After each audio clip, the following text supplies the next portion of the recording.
NERF+RUST shotgun. Rust Nerf shotgun. Shot Rust Nerf Town. Whatever it's called, you're looking at the pump shotgun from Rust, recreated as a Nerf blaster by Walcom S7. For those of you who don't know me, which is all of you, I'm CODY17, and I didn't do my normal intro because I'm not supposed to say bitch. Oops, I said it. Now, I'm a BuzzBee guy, so I don't know much about Nerf, but I do know about Rust Nerfs. I know about buffs too, but I love the Nerfs, okay? I say make every gun in every game weaker and weaker until they're all basically squirt guns. Or Nerf guns. Ha! Nailed it! Hasbro memes? Thanks, DJ Squeaks. So you can Nerf in Rust, but you can't really rust a Nerf, okay? Because they're plastic, unless you count the screws. Or if you put like a metal plate on a Thunder Blast. But why would you do that? Let's send it to Walcom S7, who's going to explain his creation, and who better have my money when this is all done. Wait, what? I thought you were paying me!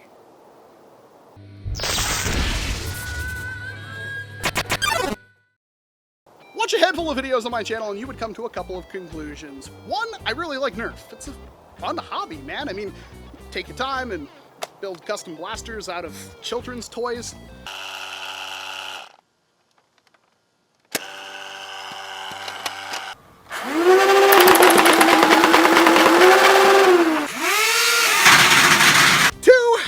I really like shotguns. I mean, who doesn't? In real life, shotguns do everything. They're awesome, they look cool, they're fun to actually use. I mean, I think just about everybody loves shotguns. I just might have an unhealthy obsession with them. And three, I really like Rust. It's like the adult version of Minecraft. If you are not an adult, don't look up Rust. I mean, 99% of the game is just ruining other people's fun, and you literally start buck naked on a beach with a rock and a torch, and you make your way up to this. Memes. That's right, DJ Squeaks, the Ratchet Blast was extremely underrated. And to you Nerf fans, if you haven't played Rust, you should really hop on. You're gonna hate it for the first 6 weeks, but after that, you're gonna really hate it. Which is the pump-action shotgun from Rust, or the Pump Shotty, or the Pumpy, as I will now call it. And the Pumpy is a really fun weapon in the game. It only takes a little bit of high-quality metal, spring, pipes, I mean, really, really simple to make in the game, and it's the highest-end shotgun you could possibly make, and it is pretty darn powerful. In the game, shotguns are kind of hit and miss. Sometimes they're really good, sometimes they're really bad. It kind of depends. I mean, a shotgun point-blank to a person wearing full metal armor might kill them, if you're lucky, but they will probably also kill you in 2 headshots from an AK-47, so it's really hard to say sometimes. But regardless, this one's mine, just so I can relive all those beautiful Rust memories while I'm shooting other people with foam darts. And this one, well, in the game, the shotgun can use both slugs, a solid projectile that shoots pretty far, I mean way farther than a buckshot, and then of course buckshot, which hits way harder than a slug and, you know, has an area of effect. And since slugs are green and this only shoots 1 dart, this thing only shoots slugs. Makes sense? I use special darts made of used Formula 1 racing tires. And monkey bones. And, oh yeah, and monkey bones. Oh, where do I begin with this? So, of course, thrift store find stock. Really, really easy. This was sent to me by a fan. Super paid for it. Thank you very much. A $13 blaster. $13 at your local Kmart, probably. A couple of cans of spray paint and some weathering stuff. And, I mean, you don't even have to have this on here, but this is the front of a ion fire that is only glued on there right now because, well, it's cut like this so because the darts come out of the bottom, which is kind of a problem, but I think this one works now. I think I've got it in the right place, so once I figure out exactly where it, you know, goes and I don't have any issues with darts flying, you know, downwards because they come out of the barrel and hit this thing, I'll finish epoxying it. And then, of course, this is a tube-fed shotgun that you open up from the rear and you slide a dart into it and then close it up, and it will hold 6 darts, or right now it's got 7 because I have 1 loaded in the chamber. And it's modified a little bit. Now, the only modification I did to this thing besides the whole cosmetic job is I put a Nerf the Judge spring in it because it's really similar to the K26 spring, and I just had it laying there, and I put it in with no catch upgrade or anything, and it worked fine. This could probably take a much heavier spring in this thing. It could probably do K26 no problem. There's even a little bit of spring rattle because the spring isn't quite long enough, and yet, my gosh, is the performance amazing. Now, this thing needs some kind of brass breech, and it would be really, really easy to do. The biggest problem, of course, is that it's already really long. I mean, it's really long. It's a long blaster by default, and then I added this ridiculous thing on the end to make it closer looking to the one from Rust, and also to make something bright on the end of the barrel that won't get me shot in a park. And yet it still needs some kind of barrel, because even with the minor spring upgrade in here, that gives it a good performance boost and really, really good, what's the word I'm looking for here? It's really consistent now, as opposed to when I tried it beforehand in my original review. This thing is a lot more consistent, hits a lot harder, and honestly, it's really good to go right from here. But a little bit of brass to give that a better air seal and use more of the air power towards the dart. So there, I mean, right now it's already making darts spiral out of control because there's not enough barrel and too much air power. It's incredible. This thing, I don't think anybody has done it quite yet, but somebody needs to take this thing, give it a full brass breach and everything. You will be so happy, because I have a feeling this is a monster. I was hitting almost 120, actually I think hit over 120 FPS with this thing, with just that minor of a spring upgrade.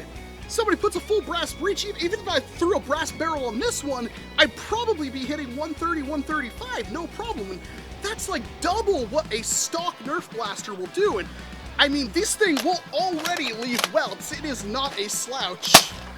Ah, see, I got a whirlybird out of it because of this thing. Good thing I made it removable. I don't know why you guys care about FPS so much, alright? Anything above 27 is just showing off. I mean, the human eye can't even see that many frames. And now it doesn't quite look all the way like the one from Rust, but now I have no problem shooting it. I love this thing. I'm really glad I made it. It's a very, very simple integration here. I just cut the handle a bit, stuck this thing on there. There's gobs of epoxy putty under this wrapping, but since the one in the game has wrapping, I went with leaving that there. I didn't destroy the stock like the one in game. The reason for that is that this thing is just so comfortable to shoulder, and cutting into this would make it a lot less comfortable. And I also, like, again, I covered up the epoxy putty work with the tape, but the tape would make it more comfortable, and the one in game is bare metal. So, I mean, I know it's like the post-apocalypse and stuff like that, but surely people have reasons to need comfort. I mean, why wouldn't you just put a little bit more of the gauze or athletic tape or whatever it is on the grip so it's a bit more comfortable to grab? I mean, this one's super comfortable, don't get me wrong, but it would just be nice if they did that in the game. I mean, I don't know why you wouldn't. Game logic, I guess. I will 1v1 any one of you in a Nerf war with my modded atomizer, okay? I really, really like this thing. It is one of the coolest things I have ever built.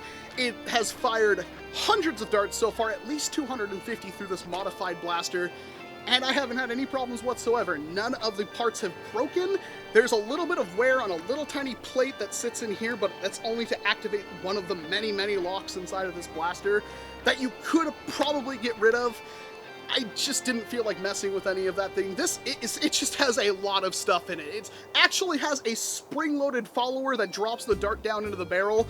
The trigger is actually what controls the whole dart tooth, so when you prime the blaster, it will drop a dart down into a little tray, and then obviously pull the plunger tube and the barrel back. And when you prime it forward, there's a dart tooth that stops the dart from moving forward while the barrel encases around it and creates that friction fit, which is what drives the pressure from the obvious air system into propelling the dart. And when you pull the trigger, it lifts up that dart tooth, and that's the only thing controlling that dart tooth in this. Obviously, when you pull it back a little bit farther, it releases the catch on the plunger rod and delivers air through a plunger into the barrel, which launches the dart. Pretty simple mechanics, but still a lot of fun. And yes, I did leave this part right here translucent, so you can still see how many darts are still in your blaster. And this was all dry brushed on. Actually, this stuff was airbrushed on. This copper looking stuff right there. I was trying to make it look like rusted metal. That was the best I could get. And then I went over the entire blaster after giving it a coat of just Rust-Oleum basic primer.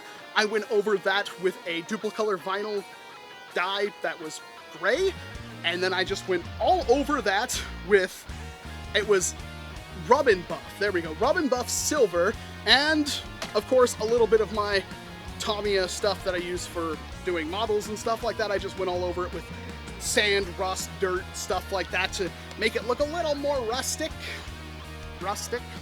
And then the same thing on the actual grip tape, whatever you want, the athletics tape I used. I just covered that in a various amount of oil and stuff like that, sand colored rust, and it just made it look worn. It makes it look worn, and that's the entire point. It's supposed to look like something that's existed for a long time that was cobbled together in a workshop, and it worked really, really well.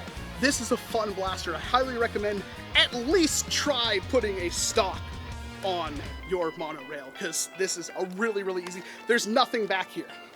Nothing. It's completely empty, so you can remove the entire grip if you wanted to and put whatever you want there, like a sling fire stock or something like that.